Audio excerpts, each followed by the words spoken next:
बोलो जयकारा बोल मेरे श्री गुरु महाराज की जय। आज का शीर्षक है सच्ची भक्ति। एक समय का वृत्तांत है कि तीन भक्त महात्मा जी के समीप बैठकर सच्ची भक्ति पर वार्तालाप कर रहे थे। बातों बातों में उनके सामने यह प्रश्न उठा कि सच्ची भक्ति का क्या स्वरूप है।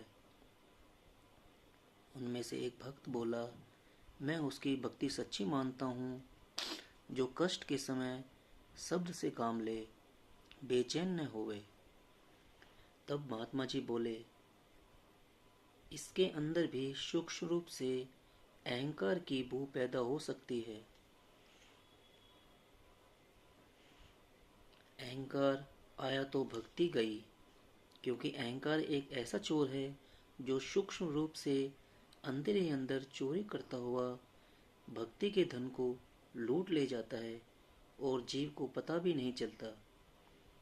तब दूसरा भक्त बोला, मैं सच्ची भक्ति उसको समझता हूँ जो मालिक की भेजी हुई तकलीफ में शुक्र करे और कहे कि शुक्र है मालिक, जो कुछ भी तू दे मुझे सिर आंखों पर शुक्रिया के साथ कबूल है और मन में शांत रहे।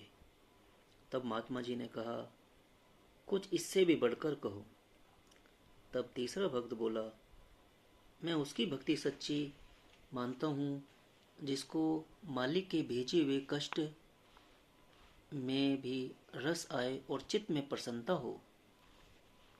इस प्रकार तीनों भक्तों ने अपनी अपनी बुद्धि के अनुसार भक्ति के स्वरूप वर्णन किए। महात्मा जी ने कहा कि कुछ इससे आगे भी चलो। तब तीनों भक्त बोले, अब आप ही कहो महात्मा जी। तब महात्मा जी बोले, भक्ति उसकी सच्ची है जो मालिक के ध्यान और प्रेम में ऐसा लीन हो कि उसे तकलीफ और आराम का ज्ञान तक न रहे कि तकलीफ किसका नाम है और आराम किसे कहते हैं। अब तीनों भक्त बोले, धन्य है भगवान महात्मा आप, जो आपने सच्ची भक्ति का स्वरूप दर्शाया। सुनकर हमारा चित्त अति प्रसन्न हुआ, परंतु एक प्रश्न है, हमारी ढिठाई को क्षमा करते हुए इसका भी उत्तर दीजिए। वह यह है कि भक्ति तो संसारी लोग भी करते हैं, परंतु सच्ची भक्ति और संसारियों की भक्ति में कितना अंतर है, यह हम जानना चाहते हैं। आप इस विषय पर भी कुछ रोशनी डालिए। तब महात्मा जी बोले, आप सज्जन पुरुष हैं, आपके प्रश्न हमको प्यारे लगते हैं, क्योंकि आप छलहीन होकर और निष्काम भाव से पूछ रहे हैं। लो इसका उत्तर सुनिए। संसारियों की भक्ति और सच्ची भक्ति में बहुत अंतर है। संसारियों की भक्ति स्वार्थ की होती है और सच्ची भक्ति परमार्थ की होती है। संसारिक सुख की अवस्था में तो प्रेमी बन बैठते हैं, पर कष्ट के समय भक्ति छोड़ने को तैयार हो जाते हैं, बल्कि अवगुण चुनने लगते हैं। श्री परमहंस श्री कबीर साहिब जी ने भी एक जगह पर कहा है, मान बढ़ाई देख करी भक्ति करे संसार, जब देखे कुछ हीनता अवगुण धरे गंवार। दूसरे यह कि संसारियों की भक्ति अडोल नहीं है, क्योंकि उनके अंदर संसारिक कामनाएं भरी होती हैं। यदि कामना पूरी हो गई तो भक्त बने रहे, और यदि कामना पूर्ण नहीं हुई तो भाग गए। यह सच्चे भक्त नहीं होते, बल्कि ऐसे लोग भक्ति की सफ़ेद चादर पर काला दाग होते हैं।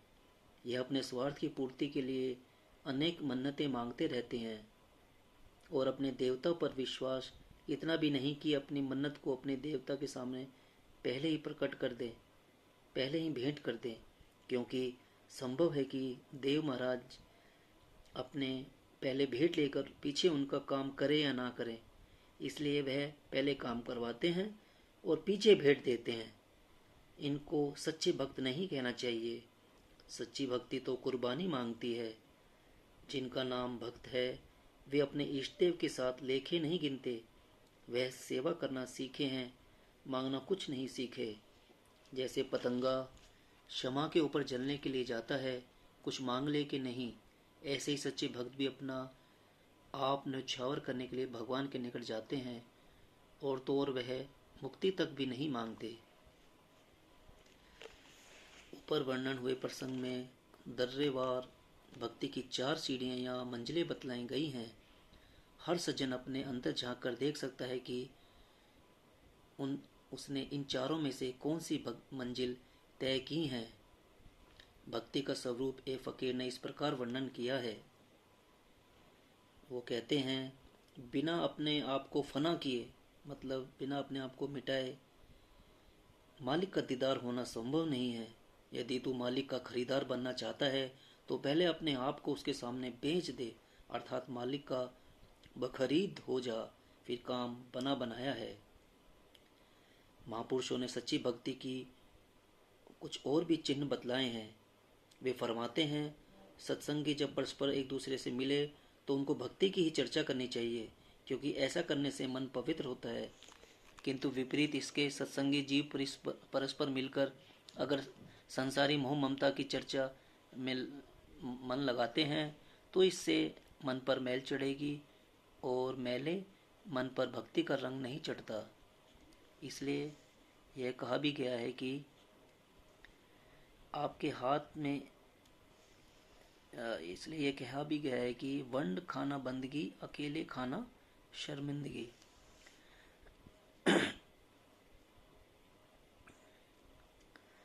सत्पुरुषों का दरबार समुद्र की न्याय होता है।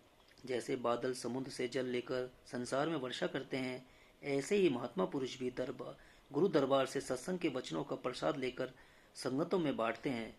इसी भांति सत्संगियों को भी चाहिए कि सत्संग के वचनों को दूसरे जीवों के पर भी पहुंचाए। महापुरुषों के वचनों में एक ऐसा भी सुना गया है कि जो जीव दूसरों को परमार्थ में लगाते हैं उनकी अपनी भक्ति भी बढ़ती है। इन वचनों की रोशनी में हर सत्संगी अपने अंदर झांक के देख सकता है कि उसने आज तक कितने जीवों को परमार्थ में लगाया है और कितने जीव उनके द्वारा भक्ति मार्ग पर आए हैं। अगर उसने ऐसा कुछ नहीं किया है तो सचमुच उसने वह बंदगी नहीं की है और मालिक की प्रसन्नता का अधिकारी नहीं है। एक बात और है, धन गृहस्थियों के पास भी होता है और महापुरुषों के दरबार में भी पहुंचता है, परंतु जैसे छोटे छोटे गंदे नदी नाले गंगा में मिलकर गंगा रूप हो जाते हैं, इसी प्रकार संसारियों का भेंट किया हुआ धन सत्पुरुषों के दरबार में आकर परमार्थ रूप बन जाता है, क्योंकि इनकी समस्त कार्रवाई केवल परमार्थ की ही खातिर होती है। इसलिए जो चीज उसमें शामिल हो जाती है वह भी परमार्थ रूप बन जाती है। इस प्रकार जब वह धन महापुरुषों के लंगर में प्रसाद के रूप में बांटा जाता है तो वह भी बंदगी बन जाता है, जिसका परिणाम यह होता है कि तन मन धन की कुर्बानी देने वाले लोग सत्पुरुषों के द्वार में से भक्ति प्राप्त करने के अधिकारी बन जाते हैं और उस दिन उन पर भक्ति का रंग चढ़ जाता है। परम संत श्री कबीर साहिब जी ने कहा है, तन मन दिया तो भल किया, सिर का जासी भार, कभू कहे कि मैं दिया, घनी सहगो मार। मालिक की सच्ची भक्ति एक बेबहा कीमती खजाना है, जिसको यह मिल जाए तो समझना चाहिए कि यह उसके अनेक जन्मों के पवित्र संस्कारों तथा कमाई का फल है। जब भक्ति एक कीमती जर है तो फिर इसकी संभाल के लिए भी बड़ी सावधानी की जरूरत है। कारण यह है कि इसका चोर जो बेईमान है, अब वह हमारे अंदर ही रहता है। वह अवसर पाते ही भक्ति के धन को लूट लेता है। यह ऐसा सूक्ष्म और नाजुक मार्ग है जहाँ भक्त को पग पग पर सचेत रहने की आवश्यकता है, वरना जन्म जन्मांतरों की हुई कमाई भी खतरे में पड़ जाने का भय है। कभी कभी सेवक को सेवा का अभिमान भी आ जाता है। ऐसी अवस्था में भी भक्ति चली जाती है। महापुरुषों के वचन है कि धन को परमार्थ पर खर्च करना माया का त्याग कहलाता है, इससे भक्ति बनती है। परंतु यहाँ एक बात और है, सोचने के योग्य है, वह है कि इस मार्ग में केवल माया के ही त्याग काफी नहीं है, बल्कि त्याग का भी त्याग कर देना चाहिए। त्याग का त्याग करने से भक्ति आती है और त्याग के त्याग में से भक्ति सुरक्षित रह जाती है। अब विचार कीजिए कि संत महापुरुष कितने दयालु रूप और परोपकारी होते हैं, जो अपने सेवकों को भक्ति भी देते हैं और साथ में उनकी रक्षा भी करते हैं। सेवा करना, उनको भुला देना सच्ची भक्ति की निशानी है। मनुष्य अभिमान किस बात का करता है? तन मन धन तो मालिक की दात है। मालिक की दात को यदि कोई मालिक को भेंट करता है तो यह ईमानदारी की बात है। ऐसा प्राणी मालिक की प्रसन्नता का पात्र बनता है। परंतु यदि कोई व्यक्ति मालिक की बख्शी हुई दात को अपनी मिल्कियत समझ बैठता है तो वह धोखा खाता है, दात भी छिन जाती है और तथा ईमानदारी भी खो बैठता है। बाग का माली यदि मालिक के बाग से उसकी सेवा के लिए वह नियुक्त हुआ है, कुछ फल फूल चुनकर मालिक की भेंट करता है तो इसमें अभिमान कैसा? बाग तो पहले ही मालिक का है। मालिक के बाग के फल मालिक को भेंट कर देना सीधी सी बात है। यदि इस सीधी सी बात में भी माली बोझ मानता है तो यह उसकी परम भूल है। इससे वह मालिक की प्रसन्नता का पात्र नहीं बन पाता। मालिक तो सेवा की सच्चाई तथा सेवक की भावना के इच्छुक है और यही चीज सेवक के अंदर देखना चाहते हैं। उनको फल फूलों की क्या जरूरत है? यह तो एक ओर से आए और दूसरी ओर बांट दिए गए। परंतु भेंट और बांटने के अंतर्गत जो पवित्र भावना चलती है वह ही सार वस्तु है तथा वही सच्ची भक्ति है। बोलो जयकारा बोल मेरे श्री गुरु महाराज की जय। अब गुरुमुखो हम सिर्फ केवल 2 मिनट के लिए गुरु जी का ध्यान करते हुए गुरु जी का शब्द जपेंगे मन ही मन में। सिर्फ 2 मिनट। हम 24 घंटे में से क्या 2 मिनट गुरु जी को नहीं दे सकते हैं क्या? तो इसलिए 2 मिनट हम अब ध्यान करेंगे।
बोलो जयकारा बोल मेरे श्री गुरु महाराज की जय। अब एक भजन के साथ इस वीडियो को विराम देंगे। ये गुरु जी के लिए भजन गाया जा रहा है। क्या यही प्यारे है, हाँ यही प्यारे है। हो दिल गुरु जी के बिन कहीं लगता नहीं, वक्त गुजरता नहीं। क्या यही प्यारे है। हाँ यही प्यारे है। हो बिन गुरु जी के दिल कहीं लगता नहीं, वक्त गुजरता नहीं। ला ला ला ला ला ला ला ला ला। पहले मैं समझा कुछ और वजह इन बातों की, लेकिन अब जाना कहाँ नींद गई मेरी रातों की। बिन गुरु जी के दिल कहीं लगता नहीं, वक्त गुजरता नहीं। क्या यही प्यारे है? हाँ यही प्यारे है। ओ बिन गुरु जी के दिल कहीं लगता नहीं, वक्त गुजरता नहीं। ला ला ला ला ला ला।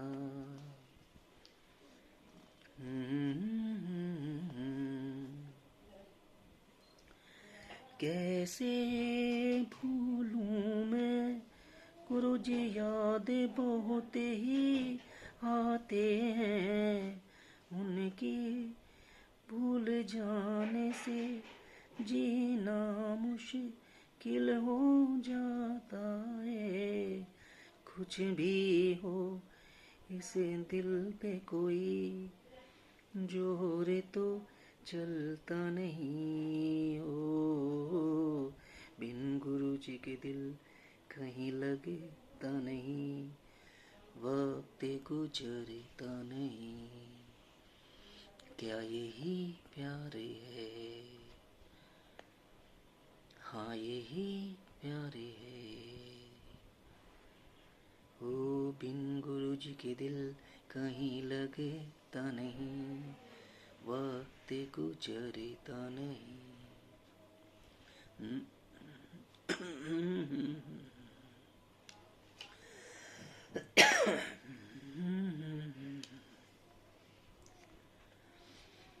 जैसे फूलों के मौसम में ये दिल खिलते हैं, प्रभु प्रेमी है से ही हर मौसम में ही मिलते हैं। रुत बदले दुनिया बदले, प्यार बदलता नहीं हो।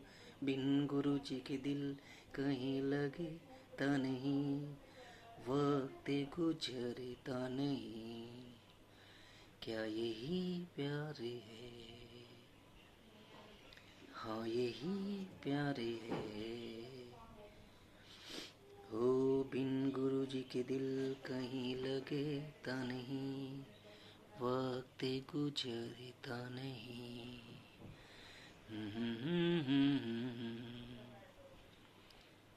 ला ला ला ला ला। बोलो जयकारा बोल मेरे श्री गुरु महाराज की जय। बोल श्री आनंदपुर वासी भगवान की जय। बोल साचे दरबार की जय। हरि ओम। शांति शांति शांति। अगर ये वीडियो आपको पसंद आई हो तो कृपया इसको अधिक से अधिक शेयर कीजिए, ताकि और लोगों को भी भक्ति का लाभ प्राप्त हो। जय सच्चिदानंद। जय जय जय।